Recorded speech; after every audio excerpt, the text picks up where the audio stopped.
हवन करने की जो विधि है, तो पहले ये वैदिक नित्य कर्म विधि मिल रही थी, उसको बहुत ही अच्छे से समायोजित किया है हमारे पूज्य स्वामी यज्ञदेव जी ने, और उसको पूरा समायोजित करके और वैदिक नित्य कर्म विधि का आज ये नया संस्करण भी लॉन्च हो रहा है। तो और भी कहें इसकी प्रतियां और मंगा लो, यज्ञ वैदिक नित्य कर्म विधि, इसके लिए भी एक बार बहुत बहुत अभिनंदन है। तो एक बार बहुत बहुत अभिनंदन इसके लिए। तो आज का ये वैदिक नित्य कर्म विधि, तो ये हमारे पंच महायज्ञ से लेकर के 16 संस्कारों का पूरा इसमें, और सारे पर्व सब पर जो है, जो कैसे कैसे यज्ञ करना होता है, दैनिक यज्ञ कैसे करना होता है, वो सब इसके अंदर लिखा हुआ है। यज्ञ की विधि जन्मदिन से लेकर के विशेष अवसरों पर भी कैसे कैसे आहुतियाँ देनी है, अपनी पूजा स्वयं यजेत स्वयं। वेद में कहा है कि अपना हवन खुद करो भाई। अब बीमारी शुगर की तुम्हें और जो है दवाई खाए कोई दूसरा ये कैसी बात है। फिर इसमें ये पूरा इसका चिकित्सा का संदर्भ के साथ में ये एक विशेष पुस्तक है, यज्ञ योग आयुर्वेद चिकित्सा। इसके ऊपर भी हमारे सन्यासियों ने बहुत पुरुषार्थ किया, इसके लिए बहुत बहुत आशीर्वाद स्वामी यज्ञदेव जी, स्वामी विप्रदेव जी। और ये भी एक विशेष पुस्तिका, ये सब कोई पुस्तिकाएँ अभी यहाँ से मिल जाएंगी, बाकी पतंजलि चिकित्सालय आरोग्य केंद्रों से भी सबको उपलब्ध करवा दी जाएंगी। और ये है जी रोगानुसार यज्ञ है, रोगानुसार उनका जो उपचार है, योग है, वो सब भी इसके अंदर लिखा हुआ है। तो ये एक अच्छा आपको आलम्बन मिल जाएगा। तो ये पुस्तिका जो साधक यज्ञ चिकित्सा के द्वारा उपकृत होना चाहते हैं उनके लिए आज ये 2 विशेष कार्य भी मैंने बताए। अपना अपना योगाभ्यास करते करते आज का सत्र हमारा यज्ञ चिकित्सा के लिए ही समर्पित है। और हम बात ये कर रहे थे कि ये जो पूरी प्रक्रिया है, हम लोग चीज़ों को हल्के में ना लें। मैंने हर बार कहा हुआ है, सरफेस पर चीज़ों को देखने से, हवन में घी डालने से क्या होगा, हवन में सामग्री डालने से क्या होगा, ऐसी तो बात हर बारे में भी कर सकते हो। ब्याह कराने से क्या होगा, क्यों कराते हो, बच्चे पैदा होने से क्या होगा, बच्चे क्या कर लेंगे, भगवान क्या कर लेंगे, और हम पैदा होकर के क्या। कुछ बच्चे मेरे से मिलते हैं ऐसे भी बालक, बोले जी भगवान ने सृष्टि क्यों बनाई, हमको क्यों बनाया। मैंने कहा तेरे को कोई तकलीफ है क्या तो तेरा भी वारंट कटवाता हूं। फालतू के प्रश्न करते रहते। इस तरह से हमको किसी भी चीज के अंदर गहराई में जाना चाहिए। सरफेस पर ऊपर से चीजों को देखोगे तो माँ में, पति में, पत्नी में, माँ बाप में, बच्चों में, गुरु में, शिष्यों में, the 5 elements are everywhere equal, the hairs, the skin, the blood, the bones, the liver, kidney, heart, everywhere equal. तो what is the difference? Difference मेटलिस्टिक तत्वों में नहीं है, वह एक आत्म तत्व है, एक विचार तत्व है, एक श्रद्धा है, जो एक संकल्प है, एक भाव है, जो माँ का भाव, पिता का भाव। ये तो बेटी में और पत्नी में क्या अंतर है, सब शरीर और सब कुछ एक जैसा होता है। एक भाव है जो रिश्तों को पवित्रता देता है, एक भाव है जो गुरु शिष्य की परंपरा बनाता है, एक भाव है जो पति पत्नी, माता पिता, संतानों की, एक राष्ट्र के नागरिकों की एक भाव चेतना विकसित करता है। तो भाव नहीं है तो फिर तो भव सागर में डूबोगे। यज्ञ चिकित्सा बहुत बड़ी है, ये विशुद्ध रूप से विज्ञान है। हम लोग साइंटिफिक टेम्परामेंट के बिना कोई काम नहीं करते। और मैं आज एक बात और कह देता हूँ, 25, 50, 100 साल लगेंगे, 50 साल तक तो से ज़्यादा तो मैं ही लगा रहूँगा, और अपने सैकड़ों हजारों शिष्यों, लाखों करोड़ों अपने समर्थकों और इस सत्य के प्रति निष्ठा रखने वाले लोगों को साथ में लेकर के आगे बढ़ूंगा। और आप देख लेना, आज लोग नंबर्स बताते हैं, हमारे पंथ में इतने लोग हैं, हमारे पंथ में इतने लोग हैं। योग को, यज्ञ को और इस पूरे सनातन और नूतन सत्य का जो समावेश है, इसको मानने वाले पूरी दुनिया में 50% से ज़्यादा लोग तैयार हो जाएंगे आने वाले 50 सालों। तो लोग अपने मजहब बढ़ाने की बात कर रहे हैं, हम मजहबों को, भाई लोगों को लाभ चाहिए और फिजिकल मेंटल स्पिरिचुअल लाभ चाहिए, वो लाभ मिल रहा है, ये वाला कार्य है। अगले पेशेंट के रूप में मैं अपनी बहन की बात करूंगा जो बेंगलोर में स्थित है। उनको अचानक से खाना खाते खाते, कोई बीमारी नहीं, आयु 36 वर्ष की है, कोई बीमारी न होते हुए भी अचानक से खाना खाते वक्त उन्हें निगलने में तकलीफ होने लगी, खाना निगलने में, और खांसी सी आ गई। कुछ देर बाद उन्होंने मुंह धो करके कुल्ले करके साफ कर लिया, और जब वो कुछ बोलने गई, बताने गई कि अब मुझसे पानी नहीं पिया जा रहा है, तो बोला भी नहीं गया। अचानक से उनको पता चला कि वो खाना पीना और बोलना बंद हो गया सडनली, खाते खाते, कोई प्रॉब्लम नहीं, अचानक से। और बेंगलोर जैसे बड़े महानगर में उनको तत्काल एक बड़े अस्पताल में भर्ती कराया गया। कोई लकवा का अटैक है, कोई और हार्ट अटैक है, क्या है पता नहीं। लगातार 1 महीने 12 दिन तक 8 से 10 बड़े बड़े डॉक्टरों को कंसल्ट कर, neuro surgeon, cardiac surgeon, chest physicians, ENT specialist, अलग अलग बड़े बड़े डॉक्टरों को बुला करके कंसल्टिंग करवा करके 3-4 अलग अलग अस्पतालों में भर्ती करने के बाद, सीटी स्कैन 3 बार, एमआरआई 2 बार निकालने के बावजूद कोई फाइंडिंग सामने नहीं आई। कई बार जैसे मैंने बोला ना, पता ही नहीं लगता बीमारी क्या हो गई। तो इसको कहते हैं कोई प्रारब्ध। मैं वैसे तो पुरुषार्थ को मानने वाला व्यक्ति हूं, लेकिन प्रारब्ध भी तो है। जीवन अनादि है, क्या बोला? इस यात्रा का कोई आदि तो पता नहीं है ना, और अनंत है। इस अनादि और अनंत की यात्रा में कब कौन सा कोई वेग आ जाए, और वो आ गया। इसको अभी इसी से पूछते हैं, तो क्योंकि माता थोड़ा बोलने में संकोचित थी। अभी क्या नाम बेटा आपका? वनिता। तो क्या क्या हुआ था? आप सबको मेरा सादर प्रणाम। मेरे को खाने से अचानक पूरा घर का काम किया। सुबह उठकर जैसे नाश्ता करने को गई, अचानक से गले में जैसे कुछ अटक गया, और वहीं से ही मेरा आवाज़ बंद हो गया। मैं कुछ बोल नहीं सकती थी, कुछ खा नहीं सकती थी, कुछ पी नहीं सकती थी। और मेरे को डॉक्टर के पास लेके गए, पूरा दिन बॉडी का रिपोर्ट किया, लेकिन रिपोर्ट सब नॉर्मल। और फिर दूसरे डॉक्टर के पास लेके गए। ऐसे बेंगलोर में 6-7 डॉक्टर को दिखाया, सब ने बोला नॉर्मल। फिर ये मेरे सुरेश जी जो है, वो मेरे भैया है, उनको पता चला। वो बोले आप बॉम्बे आ जाओ। हमको बॉम्बे लेके गए। वहाँ भी उन्होंने बहुत सारे डॉक्टर को दिखाया, बड़े बड़े हॉस्पिटल में मेरे को लेके गए। सारी रिपोर्ट होंगी ना तेरे पास? हाँ, सबकी फाइल बना के लाए हैं। नहीं तो लोग क्या करते हैं, झूठ बोलते हैं। आजकल ये धंधा हो गया लोगों का।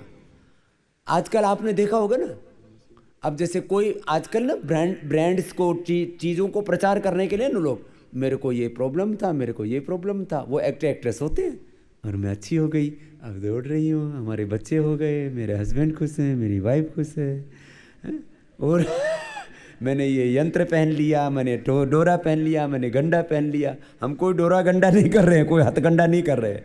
ये सारी रिपोर्ट साथ में है। ये उसका गुरुजी ने पानी दिया था, गुरुजी ने ऐसा मंत्र दिया था, ऐसा। और मंत्र का भी पासवर्ड और बताते हैं, इतने शातिर हैं। तो ये सारी रिपोर्ट साथ में लेकर के आए हुए सब, एक पेशेंट की। फिर क्या हुआ? फिर ये मेरे भैया के घर में रोज़ हवन यज्ञ होता है। वहाँ मेरे को बिठाया और 1 घंटे तक मेरे को ओम ऐसा बोलो, ऐसा उच्चार करने को बोला।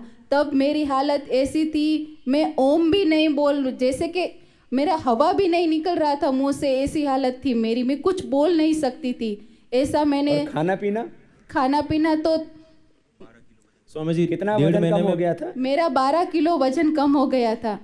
अच्छा, और उम्र कितनी है तेरी? मेरी अभी 36 है। और ये कब की बात है? ये 1 साल पहले की बात है। 1 साल पहले 36 की उम्र, 12 किलो अचानक वजन गिर गया, और खाया पिया ना जाए, बोला ना जाए। वहाँ से फिर क्या शुरू किया? फिर मैंने ओम ऐसा मंत्र बोलने का प्रयास किया। 1-2 दिन बाद थोड़ा करके आवाज़ निकलना शुरू हुआ। और जहाँ यज्ञ होता है ना, वहाँ जैसे कि यज्ञ के बाद वो गूगल सब वगैरह डालते हैं, उधर ऐसे धुएं में सब ऐसे प्राणायाम डाल किया। करके, जैसे ये ऐसे डाल करके ना, हवन करके हाँ। फिर थोड़ा डाल दिया।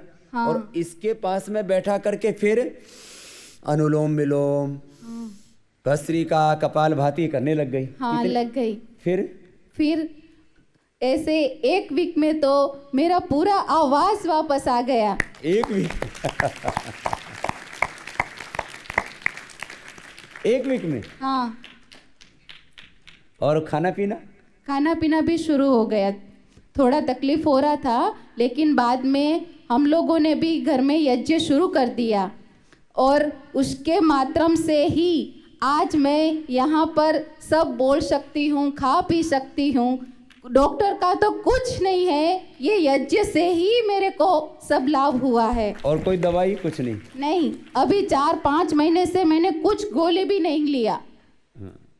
कोई गोली नहीं, कोई दवाई नहीं, खाली यज्ञ किया, उसी में ओम का जप किया, लंबे लंबे श्वास लिए, तो ये यज्ञ का जो धूम्र है उससे अब ये ऐसा सूक्ष्म यंत्रों से मापा नहीं जा सकता। कोई ना कोई तो होगा अंदर, नहीं तो दिक्कत कैसे होती, ना बोल सके ना खा सके, हैं?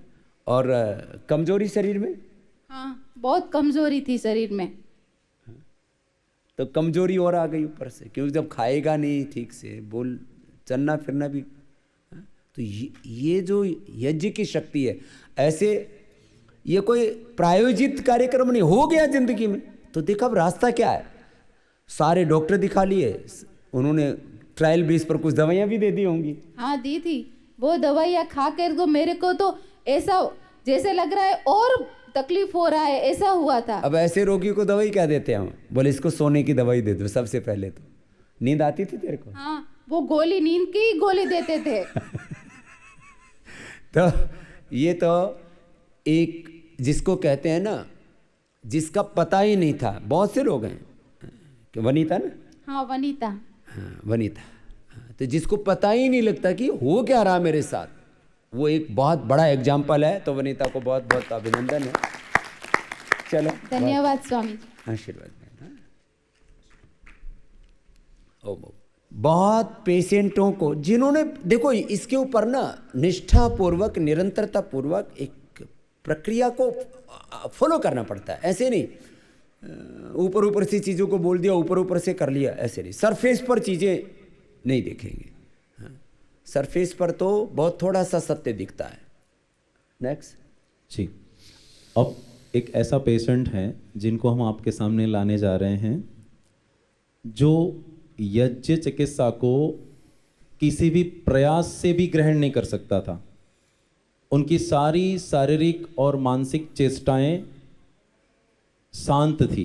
कोमा पेशेंट, 5 महीने अस्पताल में अलग अलग चिकित्सा के बाद भी कोमा की स्थिति से बाहर नहीं निकल पाए। उनको ब्रेन ट्यूमर था, उसका ऑपरेशन किया गया। डॉक्टर ने पहले ही बताया था कि कोमा में जाने की पूरी संभावना है, और ऐसा ही हुआ। 5 महीने तक लगातार अस्पतालों में अलग अलग चिकित्साएं चलती रही। मुंबई जैसे महानगर में माता पिता ने उस अपनी बेटी को, जो 22 वर्ष की युवा बेटी थी, सॉफ्टवेयर इंजीनियरिंग कर रही थी वर्तमान में, इस बेटी को खड़ा करने के लिए उन्होंने अपना घर तक बेच दिया मुंबई में। और 30-35 लाख रुपए के खर्च के बाद भी 5 महीने बाद उन्हें कोई परिणाम नहीं मिला। अब ईश्वर के भरोसे उस बिटिया को घर ले जाया गया, क्योंकि हमारा सामर्थ्य आगे की चिकित्सा के लिए समाप्त हो चुका था। ऐसी स्थिति में जब माता पिता उस बेटी को घर लाते हैं, उनको तत्काल हमारी जो पास में ही क्लास चल रही थी, योग क्लास, जहाँ पे हम प्रतिदिन यज्ञ करते हैं और उसके पश्चात वहाँ पे योग अभ्यास कराते हैं, तो उस क्लास का पता चला और उनको उस क्लास से ठीक हुए कुछ रोगियों ने अभिप्राय दिया। तो वो माता तत्काल दूसरे ही दिन हमें मिलने आती है अपनी बेटी को लेकर के। बेटी को घर पे कोमा में थी, लेकिन वो मिलने आई कि मेरी बेटी के लिए, कोमा पेशेंट के लिए भी क्या कुछ है क्या औषधि या उपचार। फिर हमारे वहाँ से जो उस क्लास को चलाने वाले मेरे साथ में बैठे हुए भ्राता पूज्य नरसिंह भाई पटेल जी, मैं उनको ही अगली कड़ी में बोलने के लिए अवसर देता हूं कि वो अपने मुख से बताएंगे अपना अनुभव चिकित्सा का। मैं कई बार कहता हूँ ब्रेन ट्यूमर का, स्पाइनल कॉर्ड का, सब ऑपरेशन करने के बाद ज़्यादातर लोग कोमा में जा सकते हैं। इसके साथ ही वह सॉफ्टवेयर इंजीनियरिंग कर रही थी, कोमा में चली गई बेचारी। और उसके बाद जो है अच्छा यहाँ आ जाओ बेटा। ये बिटिया के घर पे हम लोग जाके सुबह शाम हवन करना शुरू किया, तो 8-10 दिन तक तो रिजल्ट नहीं पाया, लेकिन 15 दिन के बाद एक एक अंग में सक्रियता आने लगी। पहले उंगलियों की मूवमेंट हुई, फिर पैर की मूवमेंट, फिर सुनने लगी और फिर देखने लगी। 4 पाइप लगे हुए थे, नासिका में भी पाइप था, गले में से कफ निकालने के लिए पाइप था, यूरिन के पाइप, ऐसे 4 नली के साथ हॉस्पिटल से लाया गया। अभी बंद किया है वो पाइप, क्योंकि पहले जो था ना, इसको देखो, इसी पहले क्या था, ऑक्सीजन की मशीन था पहले। हाँ पहले ऑक्सीजन की मशीन था। मुझे श्वास लेने को नहीं होता था ना, तो ऑक्सीजन कफ निकालने के लिए वहाँ से मशीन था, वहाँ से मशीन लगा रहा था। खाने पीने के लिए भी नाक में लगा रहा फीड था। और ऑक्सीजन के लिए मशीन था, उधर ही ऑपरेशन मशीन लगाया था। उम्र कितने बेटे तुम्हारी? अभी 22 साल कंप्लीट। 22 साल कंप्लीट हो गए। क्या करते हैं? माता तो यहीं आई है, पिता भी आए हैं? हाँ, पिता भी। कहाँ हैं? तो बताओ, इसका तो सब घर परिवार सब एकदम से एक बेटी को बचाने के लिए सब कुछ दांव पर लगा दिया, और फिर सब चली गई कोमा में। कितने दिन के बाद लौटी थी? 8 महीने। ओम स्वामी जी, मेरी लड़की दिव्या 22 साल की है, इंजीनियरिंग कर रही थी, 3rd ईयर में क्या थी। तुम मराठी हो क्या? हाँ। जी, मैंने पहले गुजराती थे, आवाज से मेरे को तेरा सारा देश घुमा हुआ है। 3rd ईयर में थी। अचानक 10 दिन के अंदर उसको चक्कर आने लगा। डॉक्टर के पास लेके जा रहे थे, तो उसको नॉर्मल डॉक्टर से कुछ फ़ायदा नहीं हुआ। बड़े डॉक्टर को दिखाया तो उन्होंने बताया इसको एडमिट करना पड़ेगा आईसीयू में। जब एडमिट किए तो उसकी चेकअप चालू की। 3 दिन उसका चेकअप हो रहा था, उसके दौरान मालूम पड़ा कि उसको ब्रेन ट्यूमर हुआ है। हम लोग ने डॉक्टर को पूछा कि दवाई से ये ठीक होएगा क्या, तो डॉक्टर बोले नहीं, ऑपरेशन ही इसका इलाज है, और ये ट्यूमर इतना बड़ा है क्या इसका मशीनरी भी पूरी हर दवाखाने में आपको उपलब्ध नहीं होएगा। उन्होंने 2-3 दवाखाने का नाम बताया था, उधर ही उसका ऑपरेशन करना पड़ेगा। ट्यूमर बहुत बड़ा है बोले, और बहुत डीप है, जो अपना पिट्यूटरी ग्रंथि रहता है उसको ही चिपक के वो ट्यूमर था, और वो ऑपरेशन के बाद में कोमा में भी जा सकती है। उसका तो उन्होंने 50% हमको बोला था, और वैसा ही हो गया है। उसके बाद जब ऑपरेशन हुआ तो ऑपरेशन के बाद पूरी तरह से कोमा में चली गई। डॉक्टर बोले थे 10 दिन के अंदर होश में आएगी तो कोमा से बाहर आ सकती है, नहीं तो कोमा में जाएगी।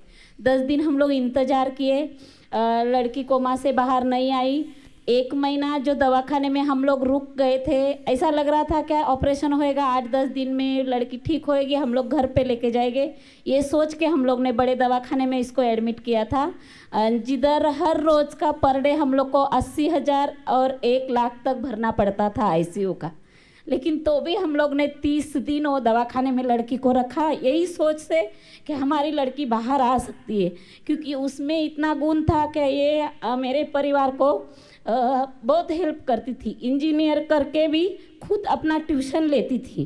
ट्यूशन में वो कम से कम 8-10 हज़ार महीना शाम को खाली 2 घंटे में कमा के हम लोग को देती थी। इतना बड़ा उसमें टैलेंट था। तो हम लोग सोचे कि छोटे दवाखाने में जाके उसको कुछ तकलीफ होने से अच्छा हम लोग उसको बड़ा दवाखाने में लेके जाए। इसके लिए हम लोग उधर गए। वहाँ से भी 1 महीना दवाखाने में रखने के बाद भी उसको फ़र्क नहीं पड़ा। फिर हम लोग 4 महीने दूसरे दवाखाने में रखे थे, क्योंकि उसको पूरी तरह से नलियाँ जुड़ी थी। वो 4 महीने उधर रह के भी कुछ भी फायदा नहीं हुआ था। तब डॉक्टर हम लोग को बार बार बोलते थे ऐसा पेशेंट जब कोमा में जाता है तो बाहर आना मुश्किल है और आता ही नहीं है, 99% इसका गारंटी नहीं था। ऐसा सोच के डॉक्टर हम लोग को घर पे लेके जाने की सलाह देते थे। लास्ट मोमेंट में हम लोग ने, मेरे परिवार वालों ने सोचा कि अब जो होएगा सो घर पे जाके होएगा, हम लोग उसकी सेवा खाली करेंगे, उतना ही हमारे हाथ में बचा था। तब हम लोग इसको घर पे लेके गए। तभी हम लोग को नरसी सर के बारे में मालूम पड़ा था कि वो ऐसा ऐसा हवन करते हैं। तो मैं इसको जब घर पे लेके गई थी, पूरी नलियों के साथ उसको घर पे लेके गई।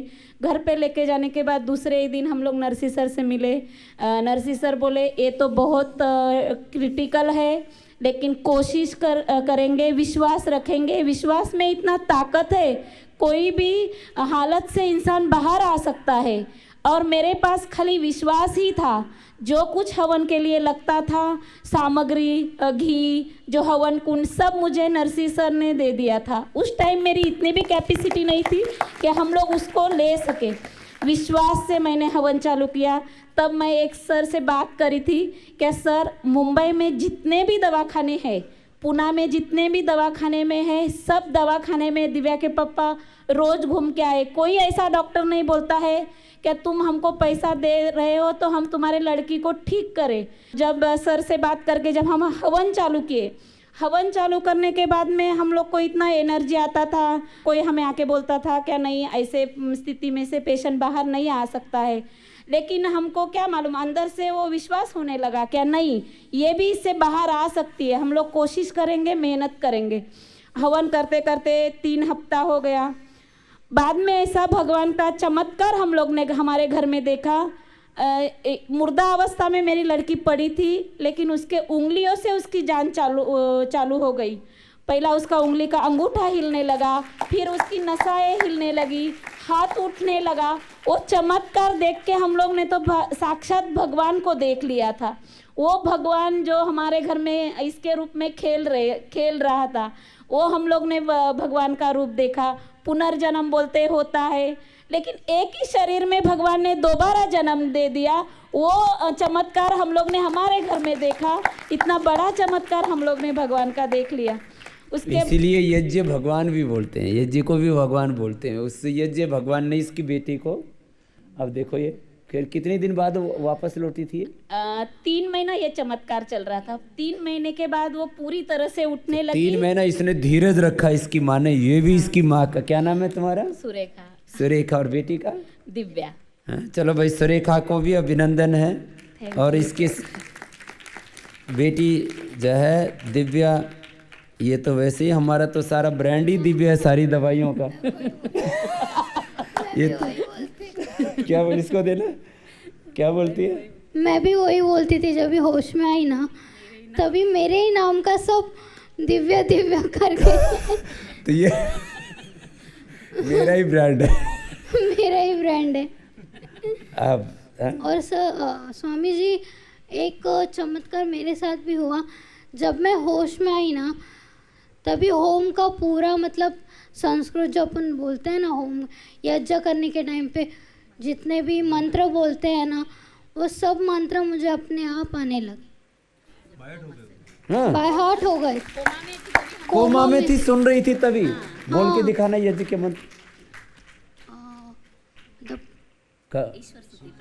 ओम विश्वानि देव सविता दुरितानि परासुव यद्भद्रं तन्नासुव। ओम हिरण्यगर्भ समवर्तताग्रे भूतस्य जात पतिरेकासित सदाधार पृथ्वी द्यामो धेम कस्मै देवाय हविषा विधेम। ओम यः आत्मदा बलदा यस्य विश्व उपासते प्रशिशं यस्य देवाः यस्य छायामृतं यस्य मृत्यु तस्मै श्री देवा। माने देखो, भाई कभी मंत्र नहीं सुने थे तूने हवन के? नहीं, मतलब जब मैं होश में आई ना, तभी 5-6 दिन मतलब पूरा ऐसा आ रहा नहीं था। मतलब थोड़ा थोड़ा मतलब स्टार्ट करके दोगे तो बोल लेती थी मैं। क्या बात है ये माने अवचेतन मन पर भी जो सुन रही थी उसका असर हो रहा था, और जब फिर होश में आई तो मंत्र बोलने लग गई। अब तेरी हालत कैसी है? अब मैं ठीक हूँ, सिर्फ आँखों में थोड़ा सा ब्लर दिखता है और तकलीफ़ होता है थोड़ा आँखों से देखने को, और गले में मशीन है तो ज़्यादा बोलने को तकलीफ़ होता है। होल है अभी भी। वो भरा नहीं है ना अभी? हाँ। वो भर जाएगा अब तो। अब तेरा दिमाग में भी ट्यूमर नहीं है? नहीं, अभी पूरी तरह से ठीक हो गई। अब तेरे को क्या करना है? इंजीनियरिंग करना है या? इंजीनियरिंग को कंप्लीट करके मुझे यहाँ सेवा भी करना है। क्या? हमारी शादी 2010 में हुई और 2012 में मुझे एक्टोपिक प्रेगनेंसी यानी केमिकल प्रेगनेंसी की समस्या हुई। वहाँ पे एलोपैथिक डॉक्टर ने हमें सुझाव दिया कि आप अगले 6 महीने तक चाइल्ड प्लानिंग नहीं करेंगे।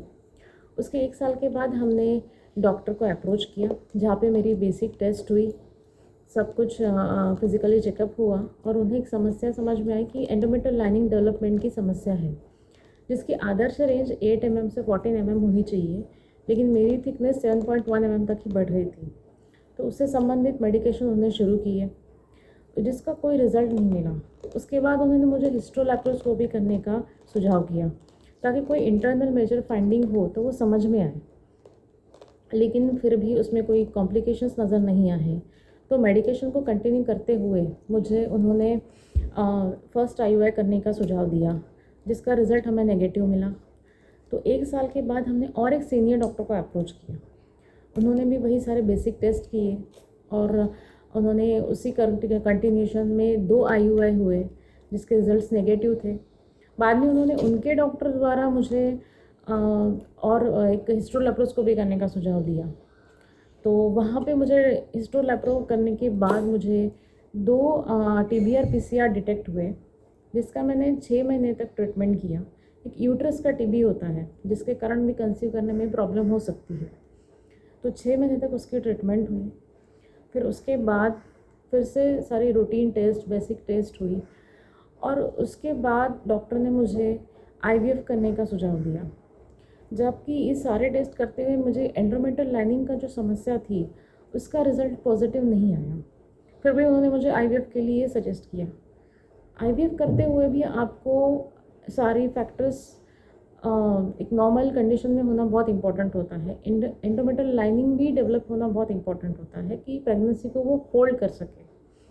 तो हमने IVF करने का सजेशन नहीं माना और एलोपैथिक ट्रीटमेंट कंटिन्यू नहीं की। इस पूरे टाइम में हम लोगों के 4 साल हुए थे, और करीबन 6 से 7 लाख रुपए हमारे खर्च हुए। इसके साथ ही एक डिप्रेशन और स्ट्रेस भी हुआ। लेकिन इसके बाद हम लोगों ने 2016 में आयुर्वेदिक उपचार पद्धति का विचार किया, जिसकी शुरुआत हुई पतंजलि योग शिविर से, जहाँ से योगासन, प्राणायाम, एक आदर्श आयुर्वेदिक दिनचर्या हमें बताई गई। इसके साथ ही यज्ञ में विविध औषधि युक्त हवन सामग्री का उपयोग की जानकारी भी हमें दी गई।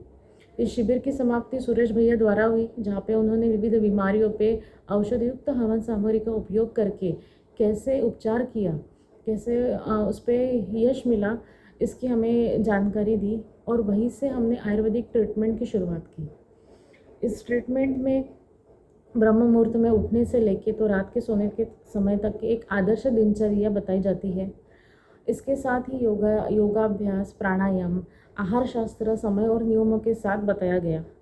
यज्ञ में विविध औषधि युक्त हवन सामग्री का उपयोग करके हमने यज्ञ शुरू किया। ये सब करते हुए मुझे 1 महीने में ही आंतरिक पॉजिटिविटी का अनुभव हुआ, जिसमें एक सेल्फ कॉन्फिडेंस, स्टैमिना इम्प्रूव होना, स्टेबिलिटी ऑफ माइंड, ये सब क्वालिटीज़ मुझे नज़र आई, और इसकी रीज़न की वजह से मैंने उसे कंटिन्यू करने का डिसीजन किया। ये सब करते हुए मुझे 3 महीने में ही पॉजिटिव रिज़ल्ट्स मिले। तो पॉजिटिव रिज़ल्ट मिलने के बाद मेरे एलोपैथिक डॉक्टर ने इसे एक मिरेकल बताया। तो उसके बाद अगले 9 महीने तक भी सुरेश भैया ने ही मुझे मार्गदर्शन किया, जिसका हमने पालन किया। एक सदृढ़ और बुद्धिमान बालक के लिए उन्होंने मुझे सारे पद्धति से मार्गदर्शन करके मैंने जो उसे पालन किया उसका अनुभव हम आज भी अपने पुत्र देवांश में करते हैं।